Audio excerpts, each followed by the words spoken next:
Hello sir, I am Golla Jashwant Kumar and this is my project Mood Aware Hybrid Recommendation System. So in this project I have built a recommendation dataset across three content types which are movies, TV shows and anime, and then I am using metadata and mood tags, temporal freshness, and I am going to evaluate my dataset upon recommendation models to study performance and bias. So the project has three major parts. So I'm going to explain in these. I'm going to explain my project in these three parts. So the first one is dataset creation, and the second one is exploratory visualization using the plots that I have generated, and the thirdly model comparison results, bias findings, and finally future scope. So let's go. And firstly, data scraping and data preparation part. So I have prepared the dataset using this scraper.py script. So as you can see, so this is my scraper.py script. So the purpose of scraper.py is to create the core dataset for recommendation system.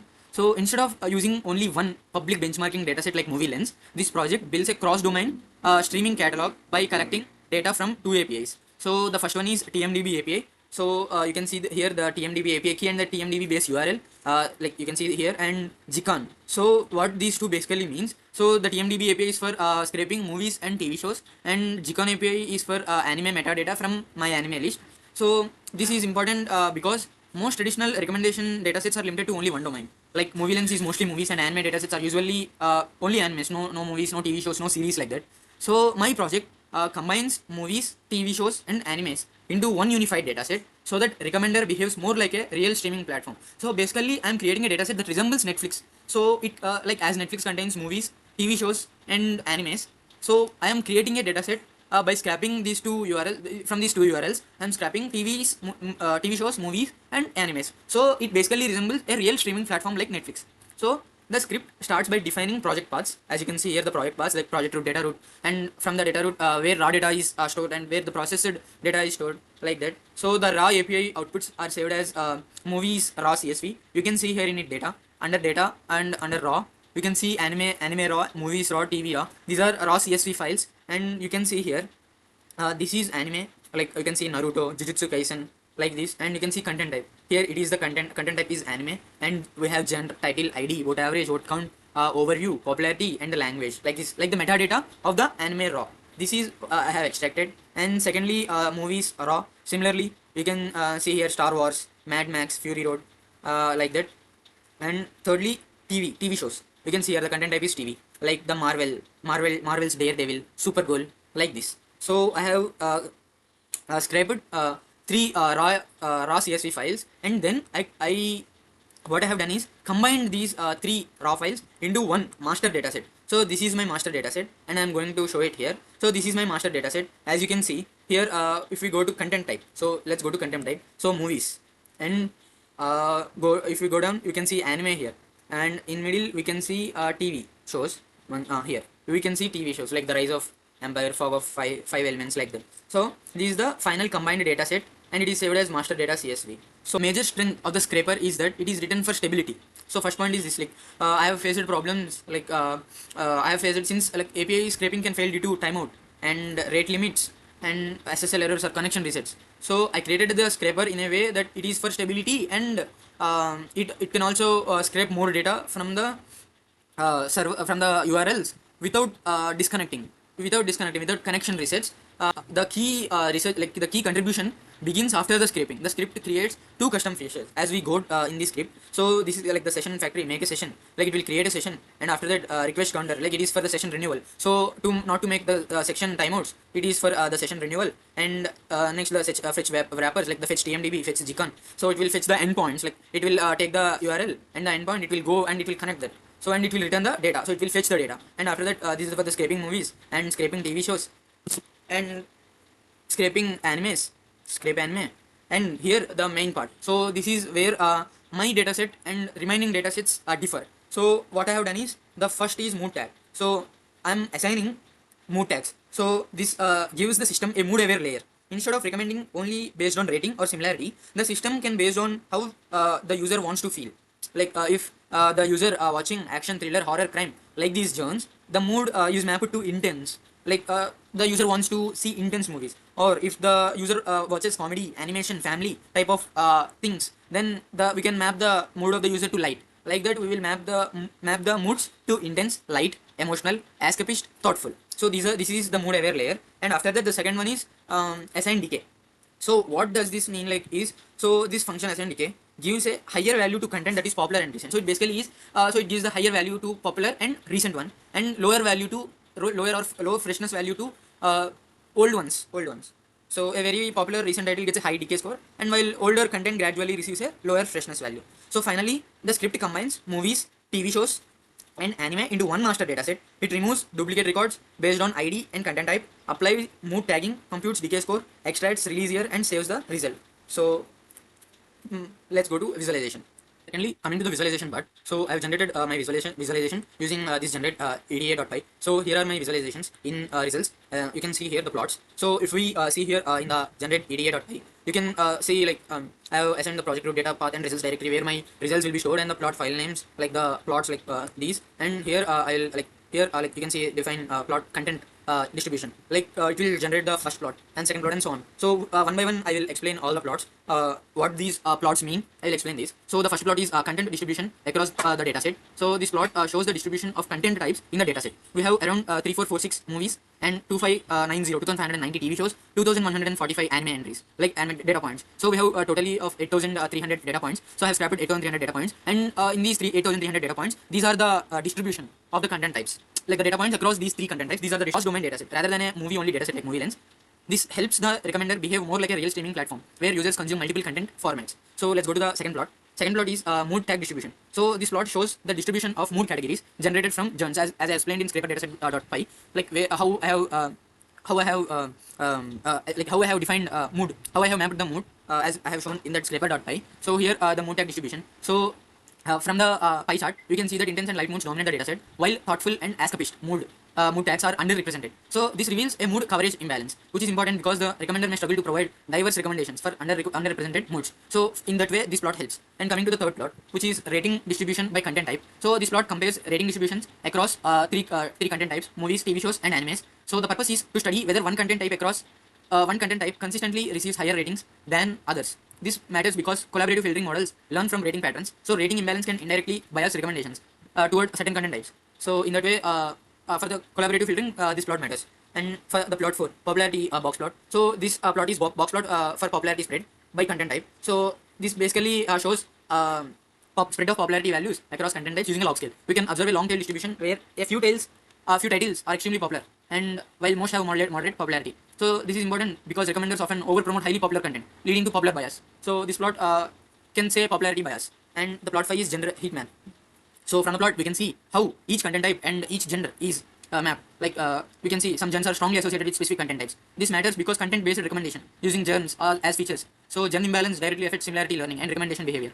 So like in that way, this plot helps. So coming to plot 6, so plot 6 shows the top 15 genres overall. So this plot ranks the most common genres in entire dataset. Genres like action, drama, comedy, and animation, which these genres dominate the catalog. So this also explain why intense, like in the second plot. So this also explain why intense and light mood appears more frequently in the previous mood distribution plot. So yeah, so in that way, this this plot helps. So coming to the plot 7, so this plot is most common genre per mood tag. So this visualization validates the mood tagging logic. So we have mapped the mood based on the genres. So this plot will validate the logic. So for example, intense mood is mainly driven by action and thriller, as you can see.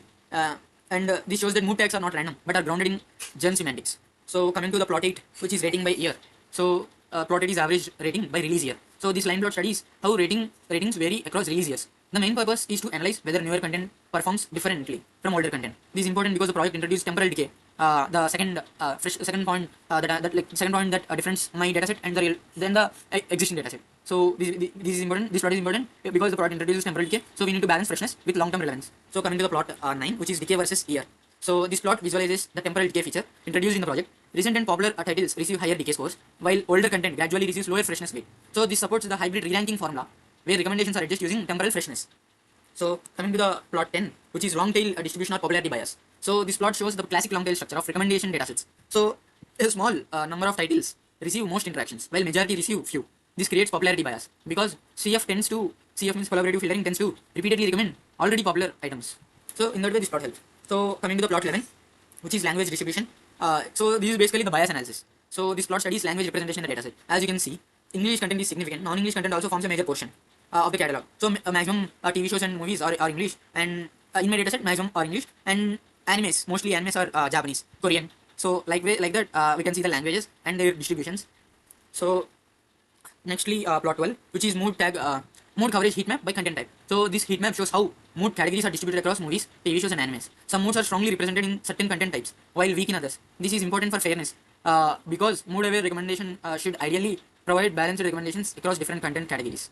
So let's go to the evaluation section, and how I use different models. I will show you that one. Now coming to models, the models that I have used, results from that models on my dataset, and future scope. So let's go. And firstly, I'm going to explain what models I have used. So as you can see here, the first one is collaborative filtering model. So collaborative filtering uses SVD. So I will quickly explain what I have done. Like what is this collaborative filtering? So collaborative filtering uses SVD. So first it load the components, validate the columns, load the clean dataset, simulate interaction. So SVD is basically user item interactions. Like it will basically create a users and the users as rows and the columns as items. Like for suppose if one user watched a certain movie, like that, the columns are the content types, and the ratings they are given is the value. So this is the basically what SVD is. So it will take the interactions, and as you can see here, interactions as a list, and it will append user ID, content ID, and rating. So these are the interactions. So it will create a interactions data frame, and it will create a data set from it, and it will train the model by splitting that data into 80% training and 20% testing. And from this, I evaluated the model and get the RMSE and MAE. So I will show here. We can see the evaluation report. So this is the evaluation report, and this is the RMSE MAE comparison. So the matrix. So first one is collaborative filtering. So you can see here RMSE MAE 0.9228, 0.7318. So these are the results. So the next one, the next model is matrix factorization. So this basically is a updated version of collaborative filtering. So this demonstrates an important recommended system. Like addition to the user item interactions, it will add a feedback. It will add a feedback. So from this we will get the RMSE MAE, and you can see the RMSE MAE conversion. So matrix factorization. So here you can see this performs better, lower RMSE and lower MAE compared to the collaborative filtering. So the next one is content based recommendation. So the content based model showed lower ranking accuracy but achieved higher coverage and serendipity. This means it explores a wider part of the catalog and recommends more unexpected content. It is basically the content based only. Like based on this content, it will just recommend. So the next one is hybrid. So this is my model. So normally we have the hybrid recommendation system that combines collaborative filtering, matrix factorization, content based with a hybrid score. So which is 40% of CF score, 30% of MF score, and 30% of CV content based score. So this is hybrid recommendation system. So what novel that I have added is, so based on the mood filtering and the decay score freshness, I am re-ranking the recommendations based on this final score, which is hybrid score into 1 plus 0.2 into decay score norm. So decay score norm is popularity by 1 plus current year minus release year. So that is decay score norm. So from this hybrid, like from this recommendation system, we'll get the evaluation report. So here is the evaluation report. So as you can see the evaluation report, the precision for the top 10, recall for top 10, NDCG at top 10, coverage, serendipity. So basically, collaborative filtering. So first one is collaborative filtering. So it achieved the strongest ranking performance with the best precision, recall, and NDCG score values. So you can see precision is 0.045. It is the highest, and similarly recall and NDCG values. So this indicates that user item interaction patterns are highly effective for recommendation ranking. Secondly, matrix factorization. So matrix factorization achieved the best RMSE and MAE values, meaning it performed best in rating prediction accuracy. However, it did not outperform standard collaborative filtering in top 10 ranking metrics. And CB, content based recommendation. The content based model showed lower ranking accuracy but achieved the highest coverage. Lower ranking accuracy but achieved highest coverage. You can see here 0.17 and 0.777 serendipity. This means it explores a wider part of the catalog and recommends more unexpected content, like that. And finally, the hybrid one. So the hybrid model combines collaborative filtering, matrix factorization, CB similarity, along with mood filtering and temporal re-ranking. Although it does not achieve the best accuracy, it represents the main contribution of the project because it balances relevance, diversity, mood awareness, and freshness. So, and also I have generated a bias report also. So as we have discussed, sir, I have generated this bias report. As we can see, there are popularity bias, content type bias, gender bias, language bias, mood coverage gap, cold start gap. So there are many bias. So I will explain all these bias in a single one. So the bias analysis revealed several important fairness issues. The first one is collaborative filtering, showed strong popularity bias. So CF recommendation share for popularity bias is 60.72. So this shows like that with top 20% items received over 60% of the recommendations. We also observed gender imbalance, and mood coverage imbalance, and cold start limitations and language imbalance. So these findings show that recommendation quality should be evaluated not only using accuracy metrics but also fairness and diversity metrics. So finally, I am going to explain the future scope. Future improvements include using real user interaction data instead of simulated ratings, adding NLP or LLM based mood detection from natural language prompts, dynamically updating temporal decay using trending signals, learning hybrid weights automatically, and introducing fairness aware re-ranking for balanced exposure across modes, genres, and languages.